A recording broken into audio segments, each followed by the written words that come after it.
गे माय हमरा से पहले सब आबि कऽ बैसल छथिन। आबत काकी कते समाद पर समाद देलियन हैं तखन एलखिन हैं। इहो अपन पोता के बियाह करथिन ओहने भारखमी हमहूँ भऽ जेबै। समाद पर समाद देथिन जखन 20-25 बेर समाद देतन तखन जाकऽ हमहूँ एबनि। बैसत कनिया भोरे कहलिए कनिया के जे सवेरे सकाल पहले रामपुरे वाली आंगन गौरी बनबै ला जेबै तखन किनको आंगन गौरी बनबै ला जेबै। रे भलैया दुपहरिया में उठलखिन लाल काकी आबि कऽ बैस रहलखिन। जाके किनो नामे नहीं लै छलखिन। किया बैसल छलखिन? पोती मधुश्रावणी पूछथिन ने तऽ कथा कहै वाली क्यों नहीं भेटै छथिन। किनका दुन के कहने छलखिन हैं तऽ ओ कहलखिन जे कम से कम 2100 रुपया लेबनि तखन 15 दिन कथा कहबनि। पहिलका छै जे पूजे वाली वाला नुआ आ डाली पर का चाउर लऽ कऽ पुरहितनी रहि जाइ छलैया। बड़ मेहनत होइ छै से हम 2100 रुपया लेबनि सएह कहै लए आयल छलथि हैं जे अहीं कनि कथा कहि देबै।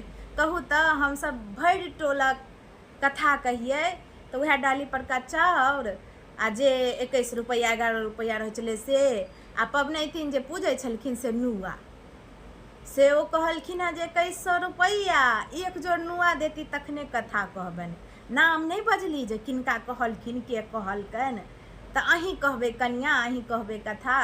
हमहूँ कहलिए जे काकी घर में तो बड़ लंगर झंगर छै तैयो देखबै समय निकालि कऽ कहि देबनि। तखन उठलहुँ तऽ देखलिए गीत चालू गोसानी ब्रह्मक गीत ओहि आंगन में होइ छलै। कहलिए भेने अबै छी ओहि आंगन भेलैया आ चोट्टे हम हैया अयलहुँ हैं अहाँ ओतऽ। काकी फुलकुमारी मधुश्रावणी पूजै लए बड़ संगे एलखिन हैं? नहीं कनिया बड़ एथिन मधुश्रावणी में दियोर संगे एलैया। केहन छौड़ी ऐठल रहे बियाह से पहले आ बड़ सुंदर लगे छे चिकना गेलिया निक क भरा गेलिया देह। काकी गोसाउनी ब्रह्मक गीत तऽ हमसब कहि देलियन गौरी बने छथिन एकटा गौरी के गीत कहथुन। अच्छा गौरी बने छथिन। हरदि के पिस क बनायब हे गौरी आई हम अहाँ के मनायब। हरदि के संग दियो न ये कनिया। पिस का बनायब हे गौरी आई हम अहाँ के मनायब। दुइब दान पान कुसुमक फूल सा दुइब दान पान कुसुमक फूल सा अहाँक सरबा में बैसायब हे गौरी आई हम अहाँ के मनायब। सोरी कहतु ने काकी बिसर के एकटा गीत हिनकर सब वाला हमरा थोड़े गीत अबैया वह रेंटे वाला अबैया। हम ही कहिए मोन होने पड़त रहा काकी। पुरानी कपाता पर बैसल छथिन बीस हरी पुरानी कपात पर बैसल छथिन बीस हर सम्हारै छथिन हे बिसहर नामी नामी के सिया सम्हारै छथिन हे बिसहर नामी नामी के सिया।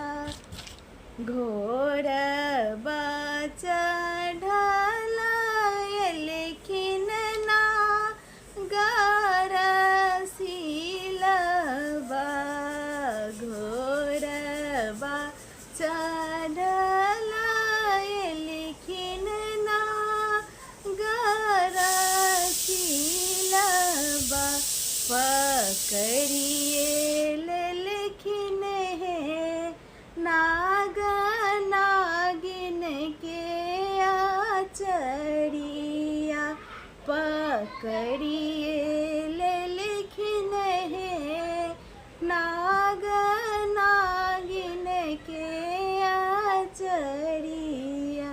छोड़ू छोड़ू आहे नाग हमरो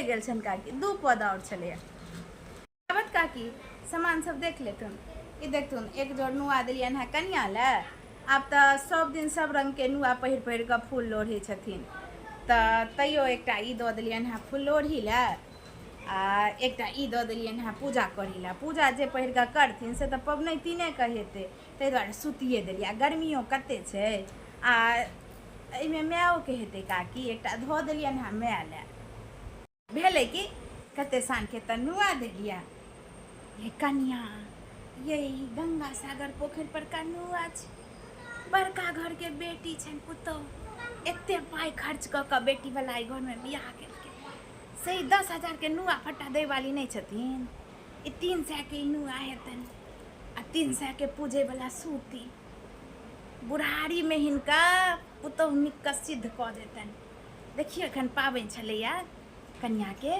से नीक से करे वाली नहीं छलखिन है बोरा में किए कन्या भोजनी 15 दिन के आ चंगेरा में काकी चंगेरा में छे गौरी के नवेद 100 ग्राम चिनिया बादाम 100 ग्राम मिश्री 100 ग्राम किशमिश 100 ग्राम नारियल आ 2 रंग के फल छे एकटा लताम छले बाड़ी में एकटा खीरा छलैया आ एक पैकेट आधा किलो वाला संपापड़ी दऽ देलिया नवेद लेल आ ई 5 किलो से करिकबा बादाम छन 1 पौवा खेरही छे चनाई लेल गे दाई कनिया बेटी वाला के भाग त लह लहे करे छे लोक गौरी ला कते लगे नवेद दैया कटहर पकल का केरा घौर 5 रंग के मोर मिठाई आ देखिए 100 ग्राम उत्कीर्णा से कहने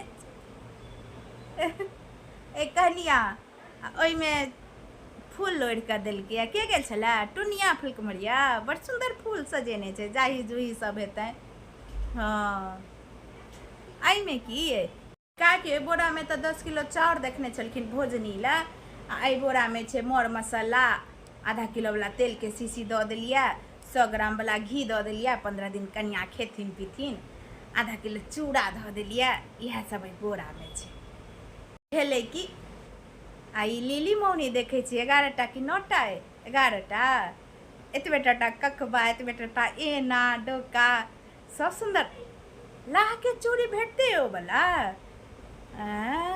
बड़ सुंदर लिली मौनी देलियन है बड़ बढ़िया बड़ बेस कन्या जते अहाँ सठलहुँ हैं एखन पुतौह के बड़ सठलहुँ हैं जह करे छे सह बुझे छे अहाँ सन के पूरा टोल में क्यों नहीं अपन पुतौह के एते सटलखिन है जते अहाँ दऽ रहल छियन के जात भार लऽ कऽ ककरा कहने छियै